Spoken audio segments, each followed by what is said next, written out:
छात्रों, आज मैं आप लोगों के समक्ष आरआरबी टेक्नीशियन क्वालिफ़िकेशन के बारे में चर्चा करूंगा। इसमें 2 पोस्ट हैं, एक ग्रेड फर्स्ट का और एक ग्रेड थर्ड का।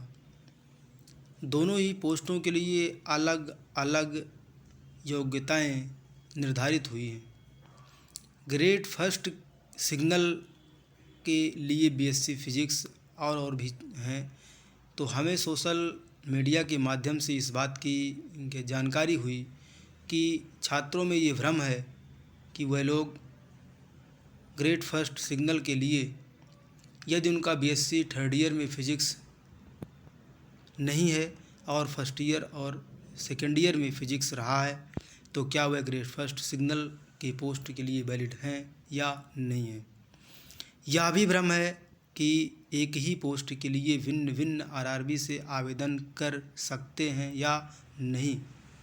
यह भी भ्रम है कि एक ही पोस्ट के लिए यदि उनके पास दोनों पोस्ट के लिए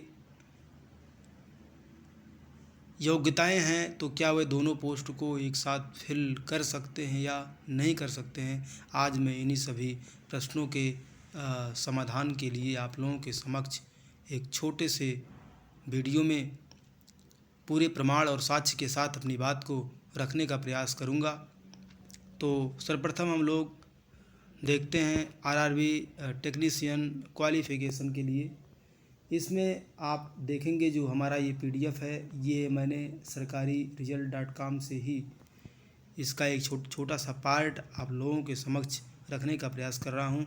आप चाहें तो इसका संपूर्ण पीडीएफ सरकारी रिजल्ट.com से डाउनलोड करके उसका भली भांति अवलोकन भी कर सकते हैं।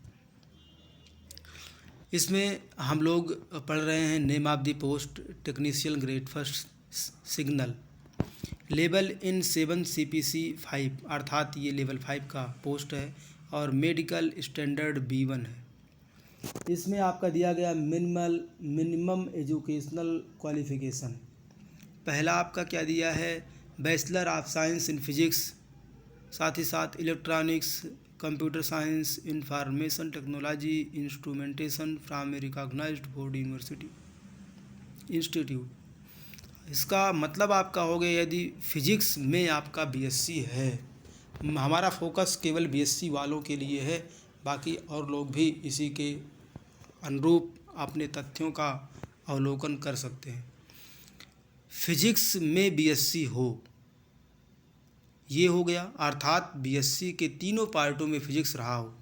दूसरा or, BSc in a combination of any sub stream of basic stream of physics, electronics, computer science, information technology, instrumentation from recognised university institute. कहने का मतलब हो गया BSc in a combination of any sub stream, अर्थात आपका BSc जो है उसमें केवल एक सब्जेक्ट फिजिक्स कॉम्बिनेशन के रूप में भी यदि रहा है फिर भी आप वैलिड हैं। इसका मतलब यदि आप बीएससी फाइनल में यदि आपका फिजिक्स नहीं रहा है, बीएससी फर्स्ट ईयर और सेकेंड ईयर में फिजिक्स रहा है, तो भी आप इस पोस्ट के लिए आवेदन कर सकते हैं। आप पूर्णतः वैलिड हैं, इसमें किसी प्रकार का संदेह और संशय नहीं होना चाहिए। तो आपका एक डाउट यहाँ से क्लियर हो गया। दूसरा हम लोग देखते हैं कि एक ही आरआरबी से भिन्न भिन्न आवेदन हम लोग कर सकते हैं या नहीं, या यदि किसी भी छात्र के पास दोनों प्रकार की योग्यताएं हैं, अर्थात टेक्नीशियन ग्रेड फर्स्ट और टेक्नीशियन ग्रेड थर्ड दोनों के लिए है, तो क्या वह इन दोनों के लिए वैलिड हैं या नहीं है। तो आइए, इसमें ए आपका क्या दिया गया है, गलतियों से बचने के लिए उम्मीदवारों को ऑनलाइन आवेदन भरने से पहले सभी जानकारी और निर्देशों को ध्यान से पढ़ना चाहिए। वी, उम्मीदवारों को पहले नीचे पैरा 14F पर आधिकारिक आरआरबी वेबसाइटों में दिए गए लिंक के माध्यम से ECEN के लिए एक खाता बनाना होगा। खाता निर्माण के लिए OTP प्राप्त करने के लिए उनके पास एक सक्रिय व्यक्तिगत मोबाइल नंबर और एक वैध ईमेल आईडी होना चाहिए। खाता बनाए फॉर्म में भरे गए विवरण, मोबाइल नंबर, ईमेल आईडी सहित बाद में कोई भी बदलाव की अनुमति नहीं दी जाएगी। सी में आइए, प्रत्येक उम्मीदवार को एक विशिष्ट वेतन स्तर के लिए केवल एक आरआरबी के लिए आवेदन करने की अनुमति है। अर्थात यदि आप किसी एक पोस्ट का चुनाव करते हैं उसके लिए केवल एक ही आरआरबी में आप आवेदन कर सकते हैं। आप एक ही पोस्ट के लिए भिन्न भिन्न आरआरबी में आवेदन नहीं कर सकते हैं। और किसी भी या सभी अधिसूचित पदों के लिए एक उम्मीदवार द्वारा उस वेतन स्तर की वरीयता क्रम में केवल एक सामान्य ऑनलाइन आवेदन जमा किया जाना चाहिए। केवल एक ही आप फॉर्म भर सकते हैं जिसके लिए उम्मीदवार आवेदन के लिए पात्र और इच्छुक है। आवेदन के नीचे पैरा 14 में सूचीबद्ध आधिकारिक आरआरबी वेबसाइटों के माध्यम से ही जमा किए जाने चाहिए और प्रत्येक वेतन स्तर के लिए अलग अलग आवेदन जमा करना होगा। इसका मतलब हो गया, यदि आप के पास टेक्नीशियन ग्रेड फर्स्ट और टेक्नीशियन ग्रेड थर्ड दोनों के लिए आपके पास क्वालिफ़िकेशन है तो आप दोनों के लिए भी फार्म भर सकते हैं, बशर्ते आपको अलग अलग आवेदन भरना होगा। इसका कारण क्या है कि क्योंकि प्रत्येक वेतन स्तर के लिए एक अलग सीबीटी आयोजित किया जाएगा। प्रत्येक वेतन स्तर के लिए लागू परीक्षा शुल्क का भुगतान भी अलग से करना आवश्यक है। यानी यदि आप दोनों फार्म अर्थात टेक्नीशियन ग्रेड फर्स्ट और टेक्नीशियन ग्रेड थर्ड का फार्म भरते हैं तो दोनों के लिए आपको अलग अलग शुल्क का भी भुगतान करना होगा। एक बार आवेदन जमा होने के बाद चयनित आरआरबी उस वेतन स्तर के लिए अंतिम होगा। एक उम्मीदवार द्वारा समान वेतन स्तर के लिए एक से अधिक आरआरबी में आवेदन करने पर उस वेतन स्तर के सभी आवेदनों को अस्वीकार कर दिया जाएगा और डिपार्टमेंट कर दिया जाएगा। दोस्तों, यदि आप ये सोचें कि एक ही वेतन स्तर अर्थात टेक्नीशियन ग्रेड फर्स्ट या टेक्नीशियन ग्रेड थर्ड में से किसी भी एक पोस्ट के लिए यदि आप अपना फॉर्म भरते हैं तो आप एक से अधिक आरआरबी में आवेदन नहीं कर सकते हैं। ऐसा यदि आप करते हैं तो आपके आवेदनों को कैंसिल कर दिया जाएगा अर्थात आपकी अभ्यर्थता समाप्त कर दी जाएगी।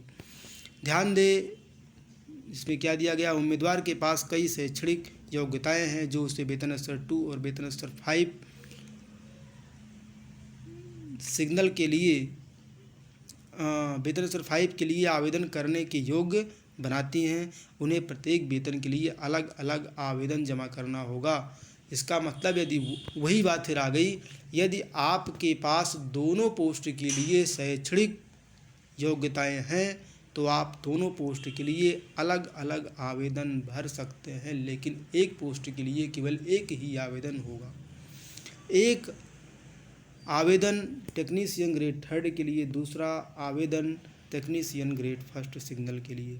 तो दोस्तों, आप यदि हमारे इस चैनल पर नए हैं तो हमारे चैनल को सब्सक्राइब कीजिए और बेल आइकन को प्रेस कर लीजिए ताकि आपको भविष्य में इस प्रकार की अन्य वीडियो, अन्य जानकारी मिलती रहे। आप लोगों का एक भ्रम मैंने समाप्त किया। आप सभी का बहुत बहुत धन्यवाद।